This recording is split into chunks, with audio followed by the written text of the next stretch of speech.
Some refer to it maybe as a fugitive. Some say Butch Cassidy and the Sundance Kid running across the country. But the field's wide open as far as what we're going to see. How do these guys, without giving anything away, how do these guys all stay connected and yet go their separate ways? Well, that's the challenge, because I think you'd imagine that the guys get over the wall and then scatter to the four winds because they all have their own agendas.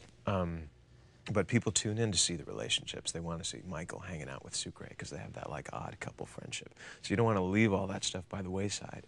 But we know there's $5 million buried in Utah.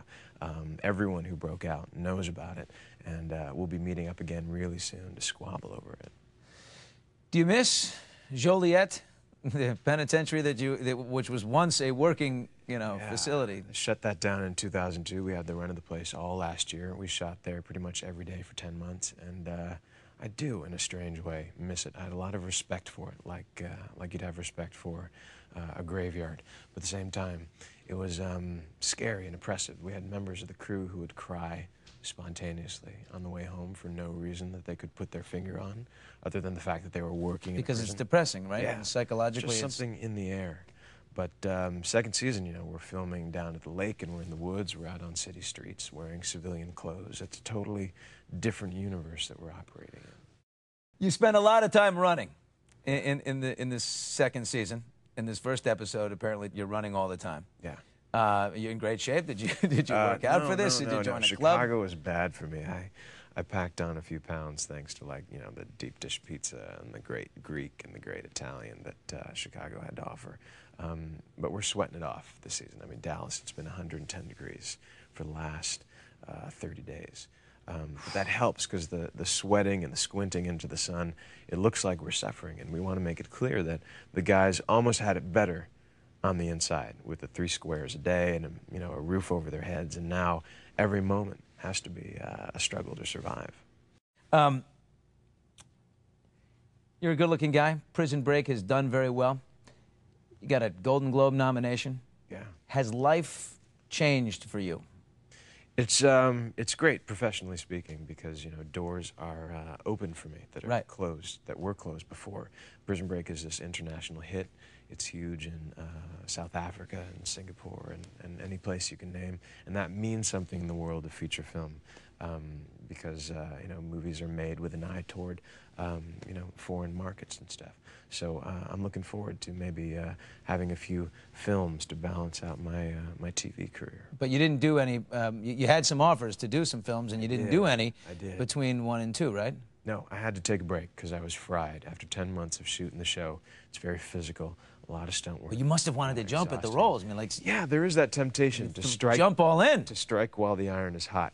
But it's all too easy, I think, to make a mistake, to rush forward because, there's a lot of money involved, or you want to get yourself, in the movie business as soon as possible. But the show is my priority, and as long as it's on the air, it'll continue to be. So because I was so wiped out after the first season, I knew I had to take some time off to regroup so that when we came back for second season, I'd be ready to go. It's like your bread is buttered at the show if you immediately start looking away from it. Absolutely. You came into town years ago. You've been here a long time. It's about 95. And you were in the office, you were a temp, you did all these other jobs, except acting. Why did it take you so long to jump in?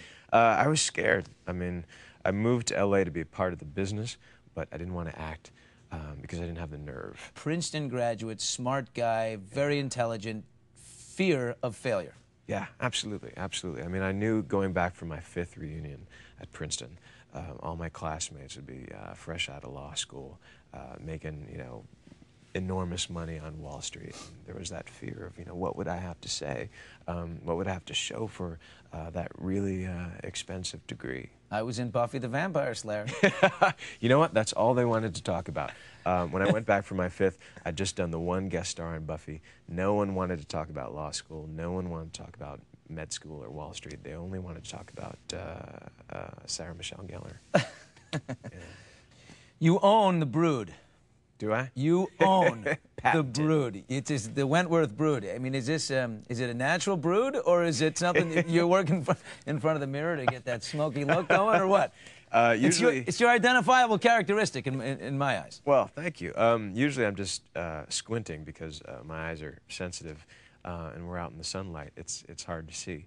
But that's become that's kind of become the root of my character. And what You can't give an inmate sunglasses. You never see an inmate with that's sunglasses. a luxury we can't afford.